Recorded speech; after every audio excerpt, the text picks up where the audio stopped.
So, Flip House update. Jason came over to the house this morning at 5:45. He left our house to be here at 6 because they were supposed to deliver the cabinets. And they never showed up. And then at 11 a.m., they pulled up to our house, not the Flip House, our house. And we're like, hey, we have your cabinets. And I was like, the cabinets aren't supposed to be here. They're supposed to be delivered to our other house. And so then I had to give them that address. They came here. And then it turns out they gave us a box that is not even ours. So somebody else is going to be ticked because they did not get their full delivery. And now we're checking on all of our boxes to make sure we got our delivery. Oh my goodness, guys, this is chaos, absolute chaos. But hopefully the cabinets look great. We're excited to show you guys that and more updates. But my goodness, I was not expecting this today.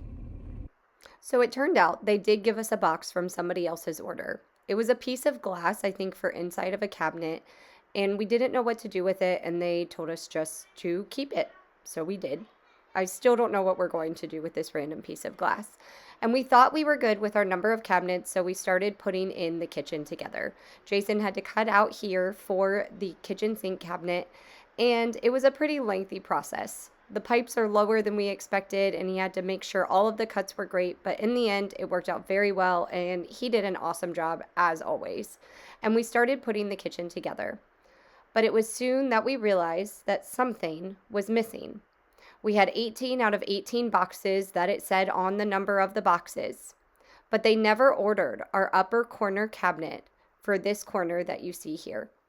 It wasn't on our item list, even though we had paid for it, and so we couldn't even set the last 3 cabinets for the kitchen. We had to wait another week and a half or 2 weeks. I can't quite remember how long it was. And then we finally had the cabinet and we were ready to finish the kitchen. Now, Jason might as well be a pro at this because he has done kitchens several times in his life now.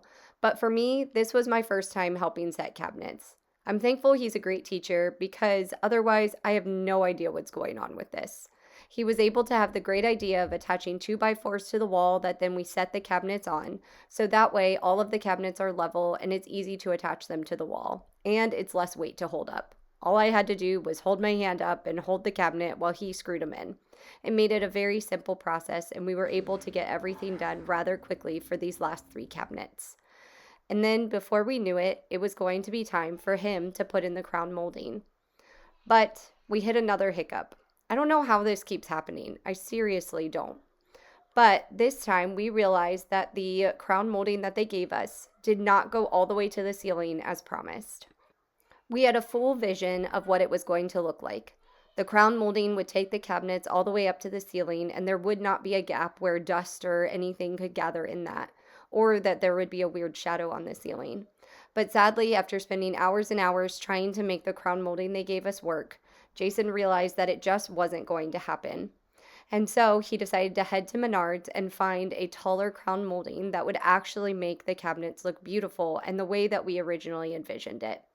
It turned out to be a great, great idea. Here's the cabinets without the crown molding before he put on the one that went all the way to the ceiling. And here they are after. It was completely worth the extra time and effort, and it looks so beautiful. He painted it the exact color of the cabinets so that everything would match perfectly and look beautifully seamless, and it does. We can't wait to let you guys see it once the appliances are in at the end of the video and the beautiful countertops. Okay, so housing update. We have the floors, which is super exciting, but our Menards only had half of what we needed. And then when I went online to order them last night, it was like, okay, it'll be a week. So we decided to debate on it. I woke up this morning, went to order it, and they were like, no, it's gonna be a few weeks. And I was like, what?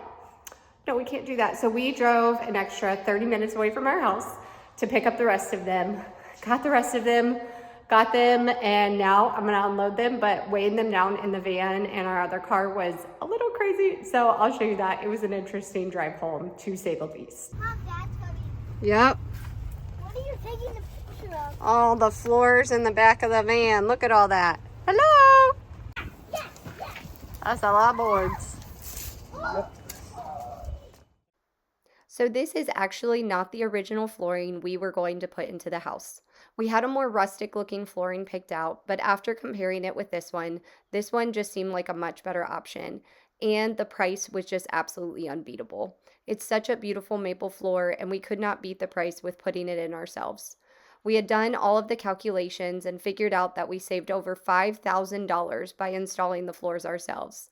But I'm not going to lie, this was back-breaking work.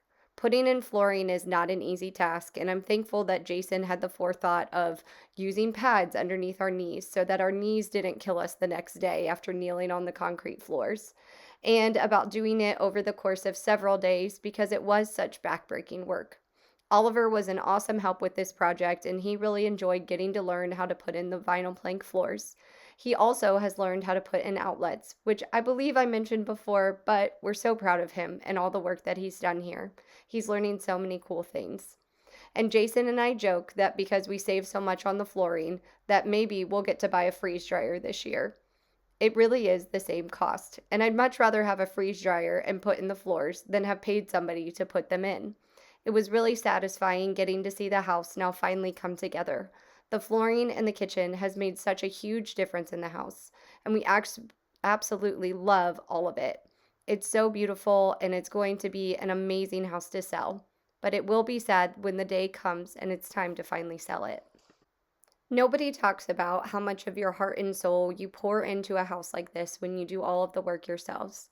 We've spent 6 months completely changing this house into a beautiful home for someone else. And while that's such a gift, it's always hard to let go of that home. We always talk about that when we move from our house one day, which we absolutely love, that it will be a bittersweet day because we built this house with our own hands. And this one is the exact same way. We're so excited that we'll be able to be done with it soon, and it's coming together so beautifully. Look at these gorgeous quartz countertops we put in and the beautiful stainless steel appliances. And before we know it, we're going to be doing the backsplash, and the kitchen will be fully done, and the bedrooms are almost done, and the baseboards are up, and the house is coming together. But it will be bittersweet. We work so hard, the kids love seeing it here, but we also know this is not the right home for us. We desire to have a whole bunch of land and plenty of space for the kids, and 1,600 square feet on a slab is not enough for our family of 7. All right, so as you guys saw, we got the floors today, which was it's a long process, and we had basketball this morning, which was a whole nother thing, but we got it all done. Hold on. All right, so we got home later than expected, but we still have to eat dinner, and we really try to prioritize eating at home and just eating good foods and doing all of that, because one, going out to eat is crazy expensive when there are 7 people in your household, and 2, it's just way better for us, and our kids actually eat it. I feel like half the time if we pick something up, at least 2 people are like, I don't even like this. So tonight we are doing pancakes. I always make them with sourdough and with fresh flour, so I do both of those, which makes a huge difference. It really does. The difference it makes is astonishing. And then we're also having canned peaches. So I canned a bunch of peaches this summer, which I highly recommend. This and applesauce are some of my favorite things, and freezing berries, because the berries in our pancakes are blueberries that we froze this summer from the blueberry farm, which is really cool. So just a really great simple meal that our kids love. I said on the way home, they said, "What's for dinner?" I said, "We're having pancakes," and everyone cheered. So it's awesome, and they're getting so much good stuff with the fresh flour and with the sourdough, and so it's just a great simple meal. I'll put that recipe below for you. And then if you're wondering about peaches, I actually have a peach canning video, and so you'll see that here too, and you can click that if you're wondering how to can peaches for this summer. Also, I feel like the most toxic things about me that I use in my house, we really try to prioritize clean things, are my griddle and my waffle iron. And I finally saw a ceramic waffle iron online, but it's $350. And I'm like, that's really expensive. I thought my $100 one was really expensive with its removable plates. And then I haven't looked too much into a griddle. So if you have suggestions for non-Teflon waffle irons or griddles, please leave them below. If you know somebody who knows one, link them on here and be like, hey, tell this girl what to get. And and if they don't break my bank, that is a huge bonus in my book. So just let me know. This is the one thing that I still have not found, something that doesn't cost $350, which I'll probably buy it eventually because we make waffles once or twice every single week. and they're Jason's favorite breakfast, bar none. So those sourdough waffles, I'll link that here too. So that is on my day in the life video. So yeah. Thanks so much for tuning in, everybody, and don't forget to subscribe and like this video. We are getting so close to our 1,000 followers, and we're so excited about that. And enjoy these fun little clips from some fun family outings we've been doing. We got to mix in some fun with all of this hard work we're doing lately, and these gorgeous random days in Ohio are the perfect time to do it. See you all next time.